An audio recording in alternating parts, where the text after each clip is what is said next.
Launius today, coming to you from South Carolina. My new house just moved this year. And I'm going to talk about a new game going to be coming out from 8th Summit here in the near future. And it's called Gods of Adventure. And it's basically a game where I had the idea that it'd be fun if everybody could control a same group of adventurers by playing cards from their hands and representing the gods that kind of influence them. So what we're going to do here in a few minutes is take you inside over to my prototype area and show you what the game looks like, at least in prototype form, and show you a little bit about how it's played.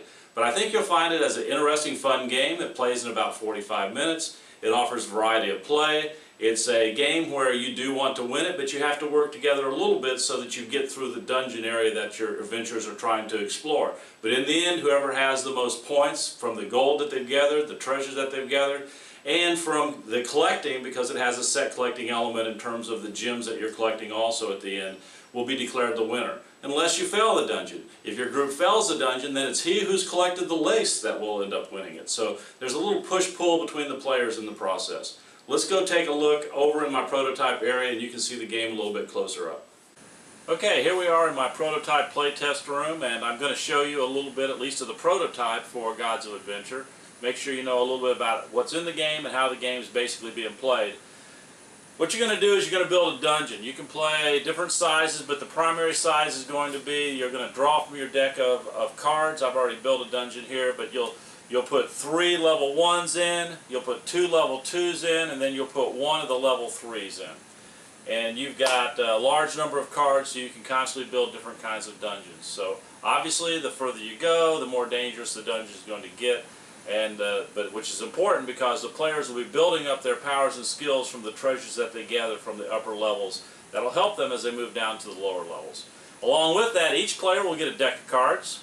There's a yellow deck of cards, there's a blue deck of cards, there's a green deck of cards, and a red deck of cards. And each one of these decks are identical in terms of what's in them. And they represent the players will represent the gods and how they're influencing the exact same characters. So inside the deck, you're going to have different dungeon type characters. You can have the classic barbarian, you can have the wizard, you're going to have the rogue, and then a number of others that make up the group. And everybody's decks will be the same. You will represent a god. I've only got one of the cards here because we keep making changes to the gods, but we finally come to a conclusion on which gods will be included in the base game. Okay, each player will play one of the gods, and the gods each have their own deck of cards. The red deck, which represents the god of love and war, will be Ishtar. The yellow deck, which represents wealth, will be the Japanese god, and I probably won't pronounce this right, Dekuku. The green deck will be the god Fortuna, which represents the god of luck, both good or bad. And the blue deck will be the god Loki, most people are familiar with, the trickster god. So players will have a card, here's an example of one of the cards, that will show them the god that they're playing along with their deck of cards, and it will give them a power on their card that they can use in the course of the game. When they use this power, they'll end up flipping the card to the backside, which will basically give them a condition that they need to create in order for them to flip their card back over to use again. Every player's deck of cards will have 2 characters of each of the dungeon characters in it, and they represent the classic dungeon characters. So you will have things like the bard and the barbarian, you'll have the halfling and the wizard, and you'll be playing these into the dungeon. And what you'll be doing as the gods is taking control of these various characters as you play the game. So someone may already have a barbarian in play, and if you want to play a barbarian, you would place your barbarian directly on top of that barbarian, which means your god is now in control of those. Each of the cards will have little things written that kind of go with their god on them, which doesn't necessarily have anything to do with gameplay, but certainly is fun to quote as a god as you put your cards in play. And they'll be trying to complete the dungeon and move through it. Each dungeon will have something they have to achieve. In other words, this one here is a level 1. It's a pack of rats, and they need to get 16 wounds on this pack of rats for them to advance. The card will also show that available here, because the rats don't have a lot of treasure, will be 2 gold bags. So 2 gold bags will be taken from surplus and placed into play face down. Gold bags will have different values. Gold in the course of the game, the more of it you have, at the end, the player who has the most gold will get bonus points. The player second most will get bonus points. third most will get bonus points. So those will become part of what you're trying to collect. It'll also identify if any treasures down here. In this case, there's 2 treasures, so there'll be 2 treasure tokens that come into play, which will represent more than 1 treasure card to be gained in the course of the game, and that'll be available at the end if you succeed at defeating this particular dungeon. So as the play goes on, players will be playing cards from their hands, and we're going to get a close-up, I think, at the table as we do this, but a player will choose a card from their hand of 3 that's drawn from their own private deck and place it into play. So if I was starting out at this dungeon, I might, for example, play the halfling right off the bat. He's not very powerful. He does 1 melee wound, which is identified by his card, so he's not going to do a lot of wounds to him. But more importantly is, his special ability is he gains me 1 experience point. So I immediately collect 1 experience point and add it to my pool of experience points. So the halfling's gone into play. I've collected my experience point. I place it over here. At this point, what we look at and we see is the dungeon will fight back. And we can see on the dungeon card itself that this dungeon has an attack of 2 dice. It also shows how many heroes have to be defeated for us to fail this particular dungeon. And it shows that we need 16 wounds for us to advance past it safely. Any other quotes on here may give specifically. In this case, it simply is flavor text. Bloated rats emerge from the darkness in the torrent swarm of gleaming red eyes and needle-sharp teeth. So, hasn't got any special rules that apply, so we put that in play. Basically, to end my turn, the rat pack will attack. I roll the dice. In this case, they have 2 dice. And I check. I need a 6 for him to take a wound, as identified here.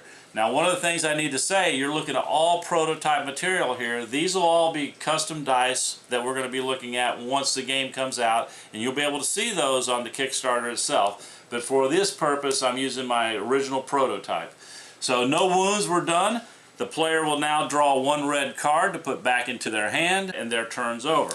Now we're up to the God of Wealth, who is the yellow player, and they are looking at their hand, and they currently have a wizard, a rogue, and a barbarian in their hand. They choose to play the rogue. Not really threatened by the giant rats at this point. They put the rogue in play. And the rogue says that when they put this into play, they can either attack or they can steal a bag of gold. Now they could attack for 2 damage if they wanted to, because that's their damage that they do. And you'll notice we have skills over here. I haven't talked about those, but some of the encounters require them to use skills. So heroes can only use the skills that they have. But they will now swipe 1 of the gold bags. They won't show it to the others, but they end up getting 1 point worth of gold. They'll add that over to their game area. Keep it face down to be only revealed at the end of the game. They now will roll the dice for the dungeon, and they get a 6. Now, both of the characters out there require a 6 to take a wound, so we put a wound token on each one. Now, the rogue takes 3 before it gets knocked out. They don't get slain, they only get knocked out. And the halfling takes 3 to get knocked out. So keep in mind, if 3 people get knocked out on this adventure, we lose it. So we're going to need somebody to step up and start hitting some things. They're going to draw a yellow card at the end, and we go to the green player. You can see where the board sits right now. We have 5 heroes that are in play. The sorceress is in play by herself for the blue player. The red player now controls the wizard, which was originally played by the green player. The red player controls the halfling. The blue player now controls the rogue. And the barbarian was originally controlled by the yellow player, now is controlled by the green player. You can see the wounds. The halfling only takes 1 more wound before he becomes knocked out. The barbarian can take 5, so he's in good shape. So they've managed to put, and these are being used instead of tokens, these simply show that there's been 10 wounds put on the pack of giant rats. We need 6 more. And so we're up to the red player. And the red player decides that he's going to go ahead and play the rogue again, which gives him control of the middle 3 characters. There's no gold for him to steal, so he's basically going to attack for 2, which means he's going to add 2 wounds, taking this to 12, and then roll the dice. This time he comes up with a 6 and a 2. So with a 6, we see that the halfling gets knocked out actually, so we end up placing a knockout token on that one. Being knocked out means you get less experience at the end, but you will still get experience if you're the top character.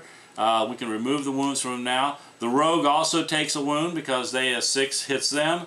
And we can see that a 2 also attacks the barbarian. So he now has 3 wounds on him. So, and the barbarian is very powerful in combat. He takes a lot of wounds because of the way he fights, but the more barbarians in play, the more damage that they do. So the red player would now draw a card at the end of their turn. Yellow player now looks at their hand. They could either play a wizard, a sorceress, or the elf. They decide that they want to do automatic damage no matter what, so they will add the elf to the play. So the elf would get added to the line. I'm going to add it beneath it here so you can see it better on camera. Normally be added right out to the side where the players can see. And the elf's going to end up doing 2 wounds, okay? So now we've got it up to 14. 2 more wounds would end up slaying the giant rats and winning. At the end of the elf's turn, the elf will roll the dice. And the elf gets a 5 and a 1 on their attack. So we look across here and we see that the wizard has taken his 2nd wound, 1 more and he would be knocked out. We see that the 1 will end up putting another wound on the barbarian. He's 1 from being knocked out. And the elf has the potential of being wounded, but the elf's special ability is quickness. Each time the elf would take a wound, roll a die. On an even number, the elf dodges the wound. Whoever controls the elf would do that. So since I control the elf as the yellow player, I would roll the dice. I got an even number, so he does not take a wound.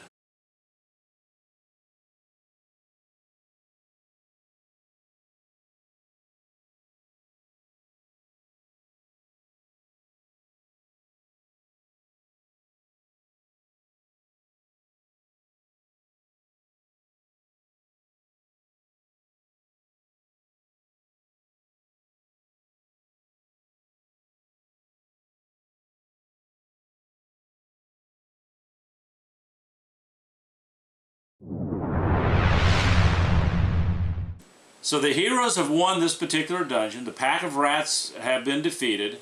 So what's going to happen next is experience is going to be rewarded to the top cards, to the gods of the top card. So if we look across here, blue has only 1 card on top.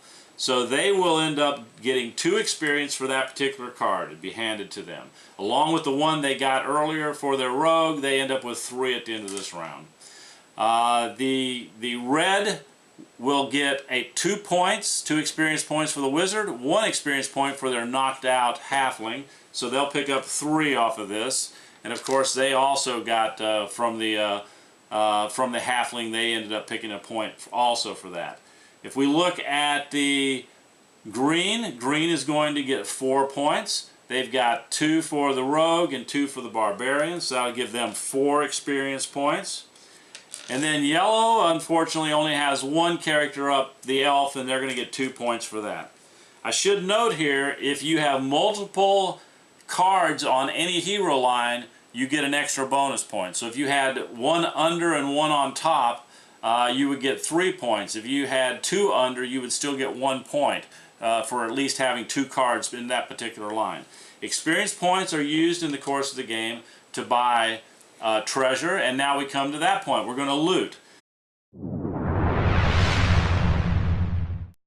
Basically, the green player landed the final blow on the pack of rats, so the green player is going to be the first player in the spoils. We look here and we see we draw 2 tokens, and those 2 tokens tell us how many treasure cards will be available, treasure chests. So we have a 3 and a 4, so there'll be 7 treasure chests that will be put into play. So we get out 7 treasure chests, and we place them out on the table. 1, 2, 3, 4, 5, 6, 7. And the first treasure chest we flip over. So there'll always be 1 treasure chest that's available. So when the treasures come out, there'll always be 1 face up. And you can see each treasure basically tells you what the item is. This is Dragon's Dust. And you can reveal this on your turn to make the attack of the hero you are playing magic. Because sometimes you have to use magic attacks in order to do damage to whatever you're fighting. You also see you've got a colored gem down at the bottom. There are 5 different gems. You can work on putting together sets at the end of the game, and then you see a victory point here, 1 victory point. No matter what happens in this game, whether you use this treasure or don't use this treasure, you're going to get the 1 victory point. If you use this treasure in the course of the game, you will not be able to use the gem in your set collecting. So at this point, now we get one free round where everybody gets to take one thing for free. If there had been gold left over, it would be placed out also. But starting with the green player, Fortuna, she can either take this card or she can choose one of the face down cards. And because she doesn't really have anything she's collecting, but she's not really interested in 1 point and hopes she gets more points, she decides to take this particular card. And she draws instead a bag of holding, which for her, and later on in the game, it's still worth 1 point. It's still the gold gem. Reveal to trade one of your other jewels to another player for one of their face-up jewels. So if somebody's played one of their cards, she can basically reveal this to trade one of her cards for one of their cards, and when she starts to do set collecting. Okay, everybody now has done their first round of spoils, which was free. It didn't cost anything to them. Now they can choose to buy treasure, and since they are on level 1, treasure is very expensive up here, and they don't have much to buy with. It's going to cost them 5. So we don't really have anybody who can afford to buy any treasure. So they're going to pass on the treasure, but had we been at a lower level where somebody had them, they could now spend, starting with the first player again, and going clockwise from them, they could then spend 5 of their experience points to buy the different treasures, either the face up or the face down. Keep in mind there'll always be one face up, so if the face up gets bought, another one would get turned face up after that. As we wrap up the first dungeon in level 1, that the deeper you go into the dungeon, the cheaper the treasures get. So while they cost 5 experience to buy in level 1, they're going to cost 4 in level 2 and only 3 in level 3. So basically, you will be able to buy a lot more as you move forward, not only because you have more experience points, but also because the treasure gets cheaper. So players have different strategies around that. At the same time, they also have more abilities that are laying in front of them. So once they buy these, they have these that they can use, and as they go deeper into the dungeon, they will most likely have to begin to use some of their treasures for them to be successful in the rooms.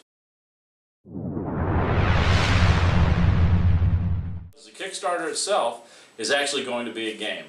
In 8 summits, set this up so that you will go through various summits. You will start with a summit that's full of various types of undead. Consider yourself the adventurers of a fantasy adventure type thing. You'll make decisions along the way collectively that will turn you in different directions. And through that process, you will gain different rewards that will be added to the game. And the choices that you collectively make will move you further and further up the summits until ultimately you arrive at 8th summit.